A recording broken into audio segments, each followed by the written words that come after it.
রূপান্তরের সত্যের আজকের এই পর্বে সবাইকে স্বাগতম। প্রিয় বন্ধুরা, প্রীতি, সালাম এবং শুভেচ্ছা নেবেন। আমার মনে হয় যে অনেক দেরিতে বিএনপির ঘুম ভেঙেছে। আজকে বিএনপির একটি প্রতিনিধি দল গিয়েছিল নির্বাচন কমিশনে এবং সেখানে নির্বাচন কমিশনারদের সাথে তাদের বৈঠক হয়েছে। সেই বৈঠক শেষে তারা সাংবাদিকদের সাথে কথা বলেছে। আমরা কিন্তু অনেক আগে থেকেই বলছিলাম যে এবার জামাত টার্গেটেড সিটে অ্যাবনর্মাল ভোটার মাইগ্রেশন করিয়েছে। তার মানে ধরেন একটা বাড়িতে 4-5 জন ভোটার থাকে, কিন্তু এবার দেখা গেছে যে কোনো কোনো ঠিকানায় মানে স্পেসিফিক আসনে, ধরেন 150 আসন বা এরকম আসনে এক এক ঠিকানায় 200-300 ভোটার। যেমন আমরা বলেছি যে জামাত টার্গেট করেছে এবার 160 বা 70টা আসন, এবং বাকি 130টা আসনের যে তাদের যে ক্যাডার ট্যাডার ছিল সেই ক্যাডারদের এই 160-70 আসনে নিয়ে এসেছে। এবং সেটা এতদিনে বিএনপি লক্ষ্য করেছে। আমরা কবে থেকে বলছি এটা, আমি নিজেও এটা বহুবার বলেছি, কিন্তু it is already too late. আমি জানি না এটা বিএনপি কেমনে ম্যানেজ করবে। এবারে নির্বাচনে লোকাল পর্যবেক্ষকের সংখ্যা 55,000 ছাড়িয়ে গেছে। তার মধ্যে একটা মাত্র এনজিও, সেই এনজিও থেকে আপনার অবজারভার হয়েছে people's association for social advancement, সেখান থেকে অবজারভার হচ্ছে 10,559। একটা এনজিও। আর এবার এত বেশি নামকা বস্তে সংগঠন থেকে এই নির্বাচন পর্যবেক্ষণ করা হচ্ছে, এটাই তো একটা বিশাল সন্দেহের উদ্রেক করতেছে। তো বিএনপি, আমি জানি না এগুলো তাদের যারা নির্বাচন পরিচালনার সাথে জড়িত তারা এগুলো আদৌ খোঁজ রাখছেন কিনা। আবার এবার নির্বাচনে আইন শৃঙ্খলা রক্ষাকারী বাহিনী বলতে আমরা যেটা বুঝি,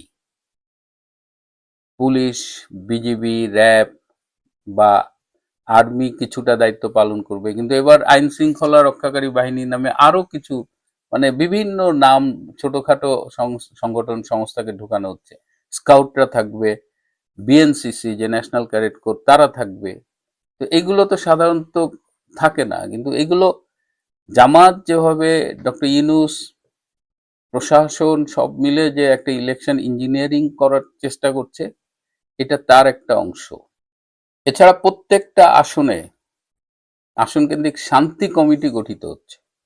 এই শান্তি কমিটি বললেই তো আমাদের 71-এর রাজাকারদের কথা মনে পড়ে, যে তারা এই শান্তি কমিটিগুলো গঠন করেছিল। এই জামাত, এই পাক হানাদার বাহিনী এরা মিলেই তো এই রাজাকার টাজাকার মুসলিম লীগের এদের দিয়ে কিন্তু শান্তি কমিটি হয়েছিল। তো এবার নির্বাচনে সেই শান্তি কমিটি হবে।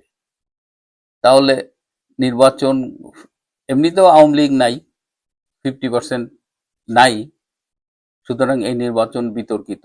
এই নির্বাচন একেবারে যে সার্বজনীন গ্রহণযোগ্য নির্বাচন হবে সেই সুযোগ তো নাই।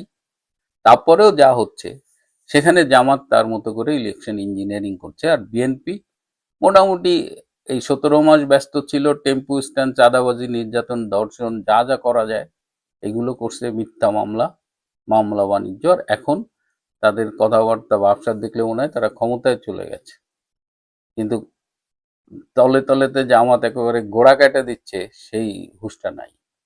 এই যে একটা গণভোট হবে, এই গণভোট নিয়ে বিএনপির অবস্থান কি? বিএনপির এক এক নেতা এক এক রকম কথা বলেন। আবার তারেক রহমান বললেন হা ভোট দিতে হবে। প্রশ্ন উঠছে যে তিনি এতদিন বলেন নাই, এখন কিসের ভয়ে, কিসের চাপে তিনি হা ভোটের কথা বলছেন? এই গণভোটের কি অবস্থা? গণভোটের ব্যালট এখন মুদি দোকানে পাওয়া যাচ্ছে। এই যে স্ক্রিনে দেখেন, এই ব্যালটটা আমাকে ঢাকা থেকে একজন পাঠিয়েছে, যে মুদি দোকানে ব্যালট পাওয়া যাচ্ছে। তো গণভোট এর রেজাল্ট কি হবে আপনারা বুঝতে পারতেছেন? সে শুধু যে গণভোট ইঞ্জিনিয়ারিং হবে এমন তো কোনো কথা নেই।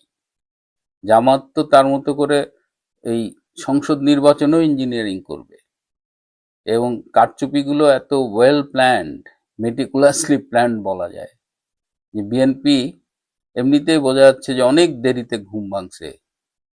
কিন্তু আরো সমস্যা আছে, যে বিএনপির 75টা আসনে বিদ্রোহী ক্যান্ডিডেটরা ফাইট করতেছে। তার মধ্যে অনেক আসনেই কিন্তু তারা বিএনপির ক্যান্ডিডেটের পরাজয়ের কারণ হবে। আমার সাথে এরকম বিদ্রোহী বেশ কিছু ক্যান্ডিডেটের পরিচয় আছে, যোগাযোগ আছে। তো গত 17 মাসে এরা একজন 100-200 কোটি টাকা ইনকাম করছে, এই ইলেকশনে 10-20 কোটি টাকা খরচ করতে এদের গায়ে লাগতেছে না। এবং সেইটা বিএনপি নেতৃত্ব মনে করছে যে ধানের শীষের বাইরে গেলে বোধহয় কেউ স্ট্যান্ড করতে পারবে না। কিন্তু মাঠের বাস্তবতা কিরকম, এই খোঁজটা একটু বিএনপির নেওয়া উচিত। না হলে ওভারঅল যখন বিএনপি রিয়েলাইজ করবে, it may be too late to do anything. প্রিয় বন্ধুরা, আজ এ পর্যন্তই। ভালো থাকবেন, সুস্থ থাকবেন, তার চেয়েও জরুরি হলো নিরাপদে থাকবেন। সবাইকে অনেক ধন্যবাদ।